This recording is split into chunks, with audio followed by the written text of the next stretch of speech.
दुर्गा ज्ञान चैनल पर आपका बहुत बहुत स्वागत अभिनंदन।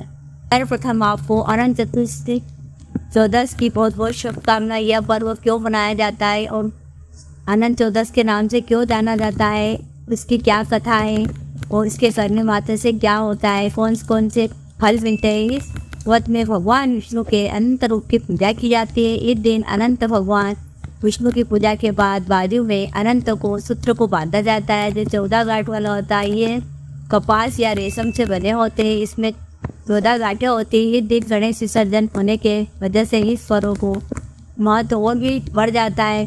भारत में कई राज्यों में यह पर्व मनाया जाता है बड़े धूमधाम से, और इन्हें गणपति जी को बड़े धूमधाम से ढोल नगाड़ों के साथ झांकियाँ बड़ी बड़ी सुंदर सुंदर बना कर ले जाया जाता है और जल में विसर्जित किया जाता है। इस व्रत को करने से भगवान विष्णु की कृपा प्राप्त होती है और जीवन में सभी समस्याओं का अंत हो जाता है। इस दिन विधि विधान से भगवान विष्णु की पूजा के साथ उनकी व्रत कथा को सुनना जरूर चाहिए।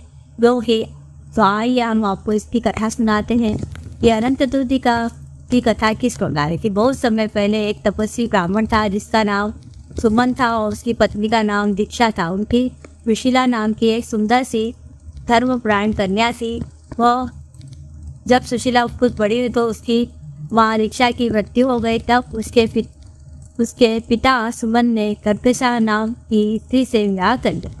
कुछ समय बाद ब्राह्मण सुमन ने अपनी पुत्री सुशीला का विवाह ऋषि कौंडिन्य के साथ कर दिया। विवाह के ने कर्कशा ने विदाई के समय अपने देवन को ईंट और पत्थर के टुकड़े बांध कर दे दिए। ऋषि कौंडिन्य को यह व्यवहार बहुत बुरा लगा और उन्होंने दुखी मन से के साथ अपनी सुशीला को विदा कराकर अपने साथ लेकर चल लिए और चलते चलते रात्रि का समय हो गया।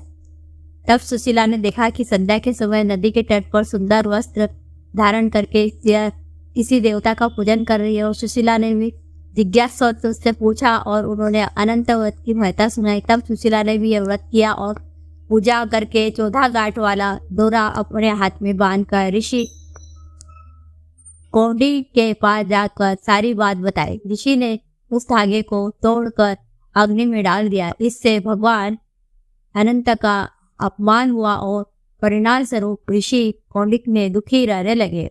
उनकी सारी संपत्ति नष्ट हो गई और वो दरिद्र हो गए। एक दिन उन्होंने अपनी पत्नी से कारण पूछा। सुशीला ने दुख का कारण बताते हुए कहा कि आपने अनंत भगवान का डोरा जलाया था। इसके बाद ऋषि कौंडिक को बहुत पछतावा हुआ और वे अनंत डोरे को प्राप्त करने के लिए वन में चले गए। वन में कई दिनों तक ऐसे ही भटकने के बाद वो एक दिन भूमि पर गिर पड़े। जब भगवान अनंत उन्हें दर्शन दिए तो कहा, मेरा अपमान किया था, इसके कारण तुम्हें इतना कष्ट उठाना पड़ा, लेकिन अब तुमने पश्चाताप कर लिया है तो मैं प्रसन्न हूँ। तुम घर आकर अनंत व्रत की विधि पूर्वक करे। 14 वर्ष तक व्रत करने से तुम्हारे पाप सारे कष्ट दूर हो जाएंगे और तुम दोबारा संपन्न हो जाओगे। इस प्रकार से ऋषि कौंडिक ने विधि विधान से व्रत किया और सारे कष्टों से मुक्ति प्राप्त हुई। इस प्रकार हमने ये कथा सुनाई। इसे करने से विवाह में भी जो बाधा आ रही है दूर होती है, उसका भी उपाय हमने आपको बताया है। उसे भी देखिए और उस उपाय को भी कीजिए, लड्डू का उपाय जो बताया है।